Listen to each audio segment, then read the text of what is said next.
Hello, everyone. I am back with another quick film review for you. And today, I'm going to be taking a look at Longlegs, which is a late review. I know.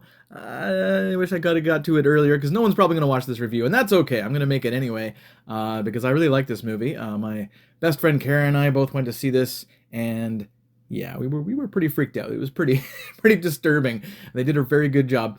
All right, so this film we'll have no spoilers. Don't worry, no spoilers is the agenda today, and it is directed by Osgood Perkins, son of actor Anthony Perkins from Psycho and other movies, of course. And it's also written by OP, Osgood Perkins, and it is starring Maika, I think I'm saying that right, Monroe. Let me know if I'm wrong, but anyway, Micah Monroe from It Follows. She's really good here. Nicolas Cage, well, he's barely recognizable in this role, of course, as the titular villain here. Blair Underwood and Alicia Witt are also a part of this horror movie, which could be destined to be a classic because it really does make me want to see it again and again and again for little things here and there. I don't want to overhype it, of course, because this is really one of the most highly acclaimed films of the year so far, and yeah, overhype can really hurt a movie, right? Because as soon as you say, "Hey, it's a perfect score" or whatever, and then the audience crosses their arms and goes, "Oh, really? Huh? Well, I'll be the judge of that," and then they go in thinking it's going to be like the best movie they've ever seen. Oh, this better be The Exorcist, it better be, it better be Jaws, it better be Raiders, it better be some, example of perfection. Well, it's pretty darn close to that, I must say. Yeah, I was very, very impressed with this film. It is a slow burn, though. I will say it's a slow burn of a thriller, which at one point in the film, which I will not spoil, of course, but it does take an eye-opening left turn, which really shocked the audience as we slowly kind of realize what's really going on here. So yeah, it's an amazing movie in terms of its execution, in terms of the writing and directing. Hats off really to Mr. Perkins here. It's being marketed though as a straight up serial killer movie and the best one since Silence of the Lambs. And we see all these quotes on YouTube and TV and stuff, and that's all just marketing, right? That's all just marketing. The film is it certainly is more than they're trying to portray in their advertising when it comes to like interviews on late night shows and stuff. They're going to say, yeah, it's like Silence of the Lambs. Go see it. It's like Silence of the Lambs. It is a little bit, but it's so much more than you think. And when it ends, you're really left thinking about it. Much like the Oscar-winning Silence of the Lambs. Also like Silence, it does involve this female FBI agent on the hunt for a creepy serial killer, and Nick Cage does an incredible job playing this creepy killer. He's pretty much disappeared into this character. He's a total chameleon here. This character, this Longlegs, this serial killer, he looks a lot like a cross between Buffalo Bill from Silence of the Lambs and DC's The Joker. Batman's obviously eternal arch nemesis there. It's so different though from Silence of the Lambs. So I'm going to stop talking about Silence. That film's brilliant, but this is very different, even though it looks like the same kind of film. So Longlegs, it's set in 1993, mainly in Oregon. And the main plot here, which I'm just going to say the main plot, nothing else. Agent Lee Harker, who's Monroe, again, very, very good in this role.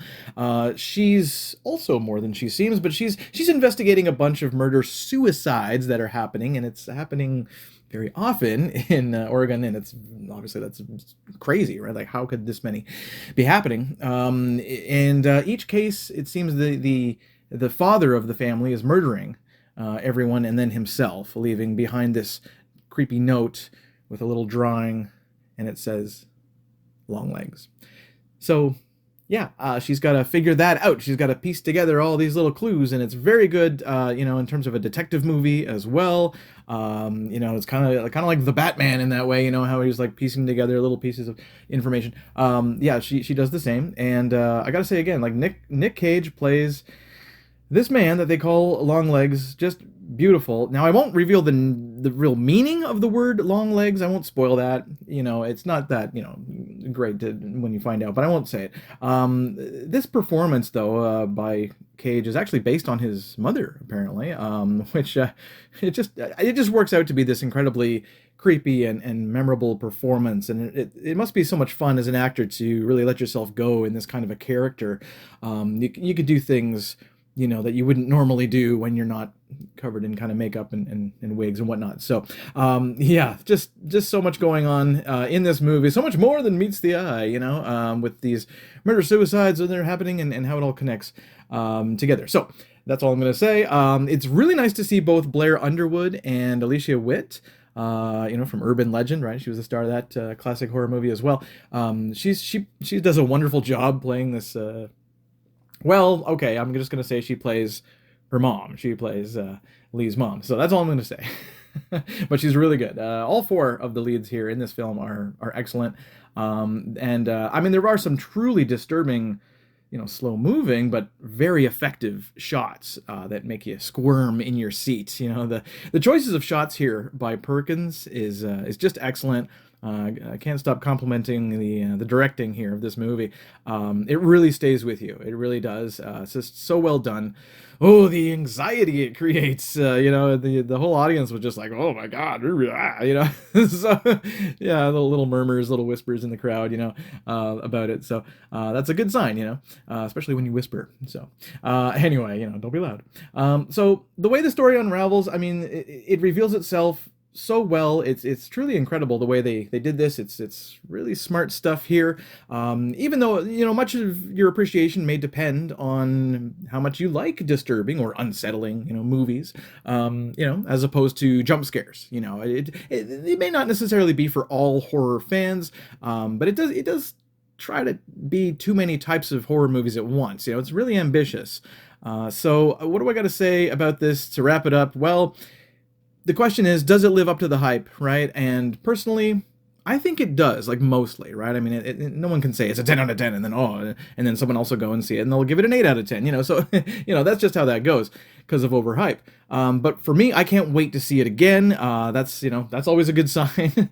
There are things happening in the background of this movie that I need to see again when it comes to streaming and stuff, and Blu-ray, whatever. But yeah, it was a good time. The audience did gasp a few times. The audience did seem to enjoy it quite a bit. Even though everyone was, out to see Deadpool and Wolverine, and it wasn't that full of a theater, but everyone that was there was really impressed and disturbed for sure. So yeah, I mean, not so many jump scares. It's not that kind of a movie. You should go see A Quiet Place Day One for some really good jump scares and a cute kitty as well. But anyway, no, Longlegs. This film, yeah, it's so different, but it's slow and it's got this very subtle kind of horror that, like I said, it really stays with you. So I'm not going to say it's, the best movie of the year or anything like that. We still got lots of 2024 to go, but it's really good if you're a horror fan. I liked it even better than The First Omen, and I like that movie. So I'm going to give Longlegs a 9 out of 10. I'm trying not to overhype it. I know you're going to go to the movies. If you happen to see this review and then you see the movie, then you'll be like, I don't know, Neil, it's more of a 7 or an 8. Yeah, maybe. But I think repeat viewings may be necessary for this bad boy. This is one badass movie. And again, hats off to Director Perkins. All right, guys, that's all for me for this film review. And until next time, peace.